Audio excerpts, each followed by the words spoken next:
guys, it's Christy. Welcome back to the channel. I have been obsessed with watching videos and trying how to learn, trying to learn how to make caramels at home. So I've watched a bajillion videos and they kind of are all really close or really similar. I want to do the apple cider caramels. So that is what I'm gonna do. I had to dig in my drawer to see if I had a candy thermometer. Success, I do. So it's really, I hope everybody on the internet makes it look so simple, but we're gonna put it to the test, guys. So I need to reduce my apple cider, and I just got my cider from Whole Foods. So I have 2 cups of apple cider.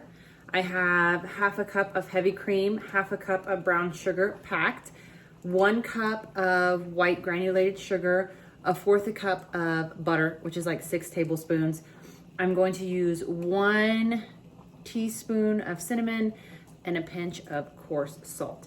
So the key is patience. Let's see if I have patience today. So let me turn you around. And a couple of advice that I got off of the internet. Make sure you use a sturdy pot, a bigger pot, because it is going to boil. Tip number 2, make sure you have your thermometer, and line your cookie sheet. If not, use like butter or something. I'm not using a cookie sheet. What did I say? I'm using my loaf pan. This is the first time that I'm gonna make these caramels, so fingers crossed, because I want to put them in a little cookie box for my work on Sunday. Okay, let me flip you. I'm also cooking dinner at the same time, so ignore my potatoes and eggs boiling over there. So into this pot, 2 cups of apple cider, and you're going to bring it to a boil. Once it comes to a boil, we're going to reduce the heat, and we're going to reduce all of this liquid down to like 1/4 cup. So it's going to be a thick sauce. They also said to make sure that you are stirring this bad boy every few minutes so that it doesn't burn. Okay, so we'll be back. All right, guys, this is about 10 minutes into the reduction. And when you stir it, you can kind of feel a little bit of texture thickening coming into play. So I'm gonna give it a go for a little bit longer. All right, guys, let me see if I can. This is what mine kind of looks like after 30 minutes. So I'm gonna turn the heat off and I'm gonna start adding in the cream and the butter and all that good stuff. So let's do that. Heat goes off. I'll put you back down where you can see a little bit into the pot. I know I need to get a better camera angle, but okay. So we're gonna put in the cream.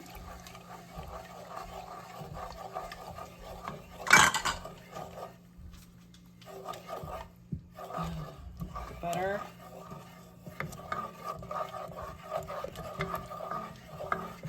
and the sugars.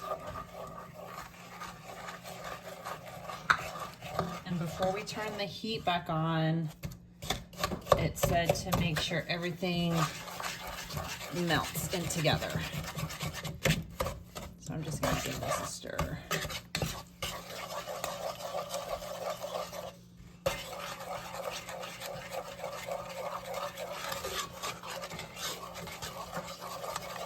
I think we're almost there.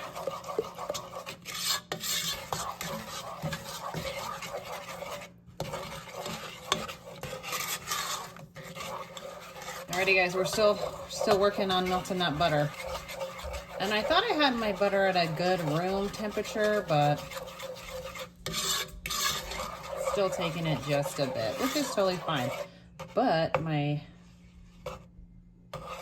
sauce does smell really good.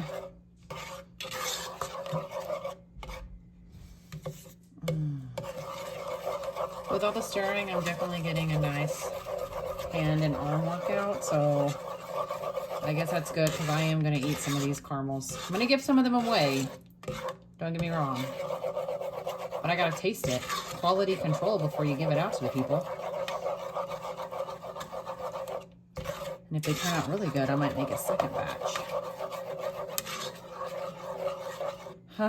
Waiting on one little piece to melt.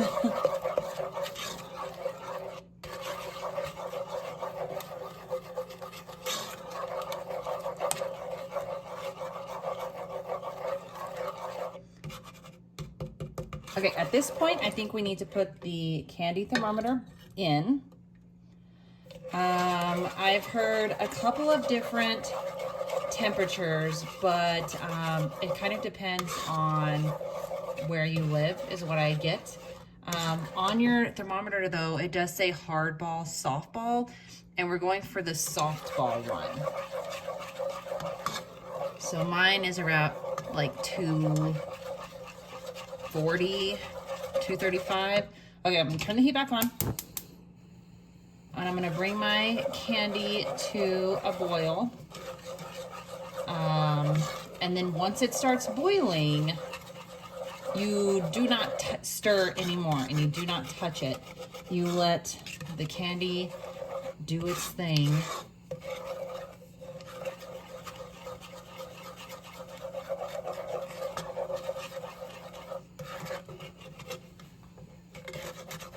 Okay. I don't know how fast this process is gonna be. I guess we'll see together. If I need to speed it up, we can do that. Okay. I'm pretty sure all of my stuff is well, all the sugars and butter is well combined. Except for what's on my spoon, but that's fine. I think we're stirring right now just to keep it from sticking and burning at the bottom. So right now mine is only at 100 and looks like 160, almost at 160. Okay.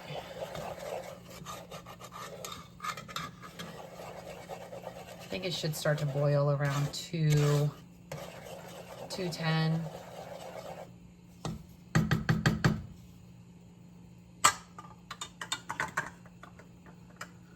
It's got a little simmer around the edge.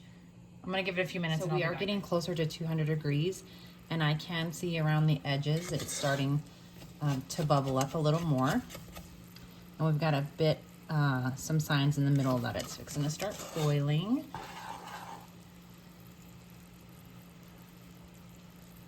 Okay, I think I'm gonna leave it alone for now and let it get to the 200 and what did I say? 240, the softball.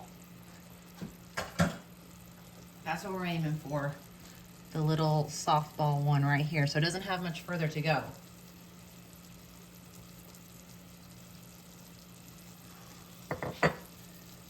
Okay, I'm gonna give it a few more. All right, guys. So again, this is my first time making this, but I think we are at the line that it needs to be. So I'm gonna turn the heat off. And at this point, I think we can fold in the salt and the cinnamon.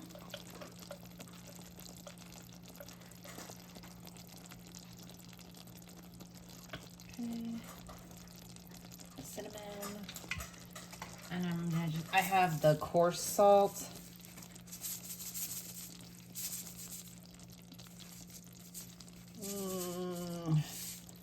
Just a little bit of that, because I am gonna put a little bit of that on top when they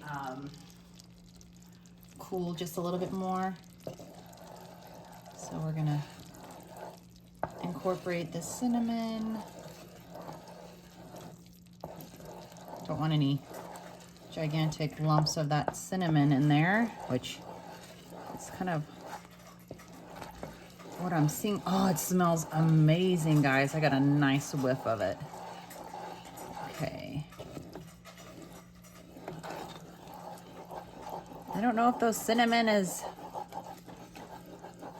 just in chunks. I hope I didn't just break the caramel. I don't know, guys. I don't know. We're gonna find out. Okay. I have a parchment lined little dish over here. I feel like my my cinnamon is just sitting and not spreading out, but we'll find that out later. Okay, I'm gonna dump it in here. Oh no, God dang it. No, that's not what I wanted to do. Okay, but it was only a little bit of it, guys.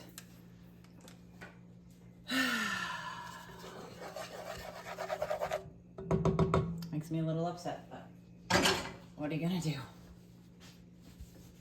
You live and learn.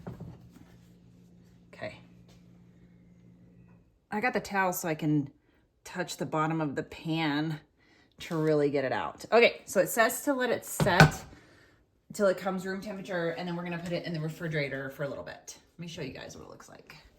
Even though I have my little oopsie, I hope it doesn't like ruin it. Ooh, maybe I should stop touching it and let it just cool. That's okay. That's okay. We're gonna go with that. We'll see. Okay, guys, it's been 30 minutes, and I'm gonna attempt to put a little bit of salt. I don't want too much.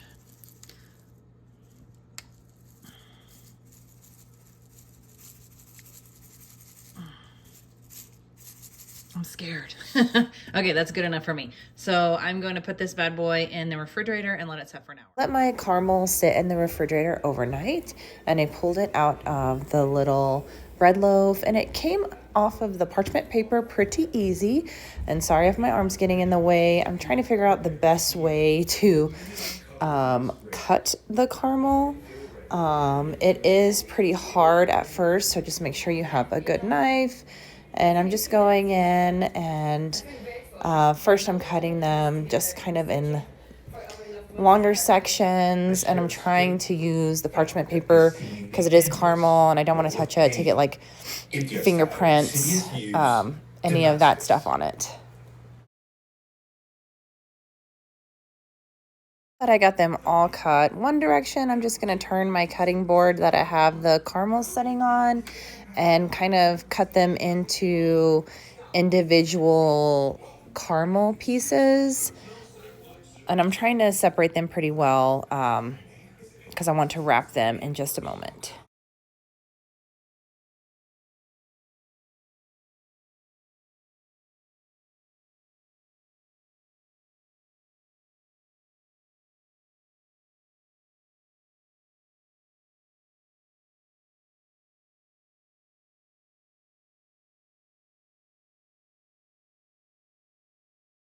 Now that we have them in their individual pieces, I took some wax paper and cut them in little individual squares.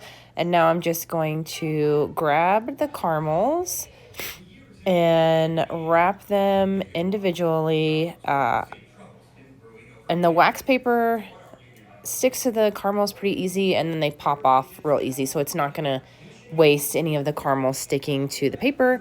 So just roll it up and then twist the ends. And voila, you have a little caramel candy.